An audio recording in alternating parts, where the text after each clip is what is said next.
दोस्तों, जम्मू कश्मीर के अति संवेदनशील इलाके पुंछ में तैनात भारतीय सेना के जांबाज सिपाही कृष्ण यादव ने बीते मंगलवार खुद को अपनी ही बंदूक से गोली मारकर आत्महत्या कर ली।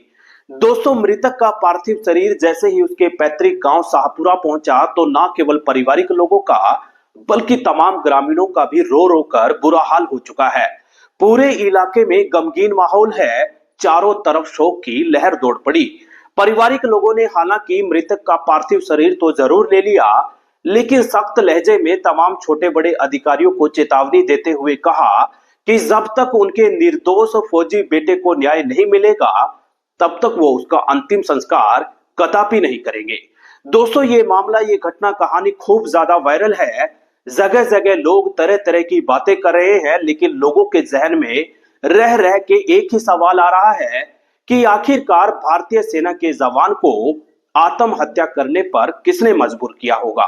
दोस्तों, जुड़े रहिएगा पूरी किस्सा कहानी के अंत तक। नए हैं तो सब्सक्राइब कर ले, पुराने साथी हैं तो लगातार हर एक व्यक्ति तक इस सच्ची किस्सा कहानी को पहुंचाने में हमारी मदद करिएगा।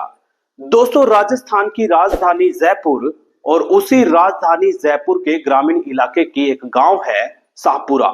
उसी शाहपुरा का रहने वाला कृष्ण यादव की उम्र की बात करूं तकरीबन 27 साल। कृष्ण यादव कई साल पहले भारतीय सेना में बतौर सैनिक भर्ती हुआ था और हाल फिलहाल की बात करूं तो जम्मू कश्मीर के संवेदनशील इलाके पुंछ में उसकी तैनाती है। और दोस्तों, बीते मंगलवार ही उसी जांबाज सिपाही कृष्ण यादव ने अचानक से अपनी बंदूक का ट्रिगर दबाकर अपनी जीवन लीला खत्म कर ली। दोस्तों, जाते जाते उसी कृष्ण यादव ने ढेर सारे सवाल छोड़ दिए और जाते जाते एक सुसाइड नोट लिखकर कई सारे लोगों पर संगीन आरोप जड़ दिए। उसने जो सुसाइड नोट लिखा है उसमें कई सारे लोगों पर आरोप लगाए हैं और सुसाइड नोट के मुताबिक वो कई महीने पहले अपने घर गया था और घर जब गया तो दोस्तों के कहने पर किसी रूम में चला गया और वहीं पर उसके दोस्तों ने खाने की कुछ चीजों में नशीली दवाएं मिलाकर उसको परोस दी और जब वो मदहोश हो गया तो कई सारे लोगों ने आपत्तिजनक वीडियो को अपने कैमरे में कैद कर लिया और उन्हीं आपत्तिजनक वीडियो को एवज में वही लड़की और तमाम उसके साथी उसको आए दिन ब्लैकमेल करने लगे।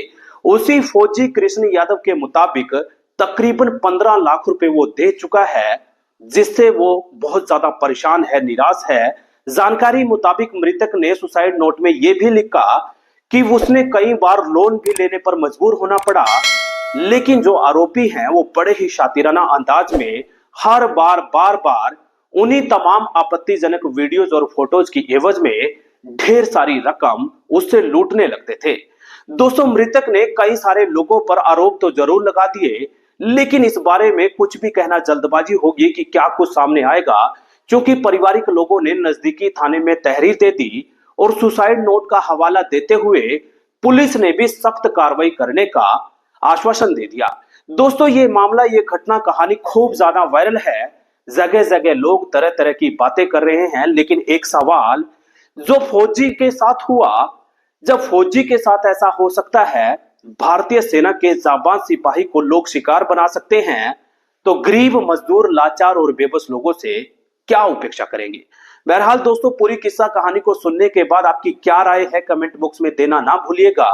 मुझे देना इजाजत, फिर हाजिर होऊंगा इसी तरीके की एक और किस्सा कहानी के साथ। मेरी आप लोगों से गुजारिश है, सतर्क रहना, अलर्ट रहना, कहीं ऐसा ना हो कोई इंसान रूपी मखोटा पहनकर बहरूपिया आपके ही गांव गली नुक्कड़ चौराहे पर बैठकर किसी बड़ी किस्सा कहानी को अंजाम देने की फिराक में हो। आपको कानों कान खबर भी नहीं लगेगी और कोई बहरूपिया आपके ही पास बैठकर इंसान रूपी मखोटा पहनकर अपने सनसनीखेज वारदात में कामयाब हो जाएगा। बहुत बहुत शुक्रिया, धन्यवाद, आभार।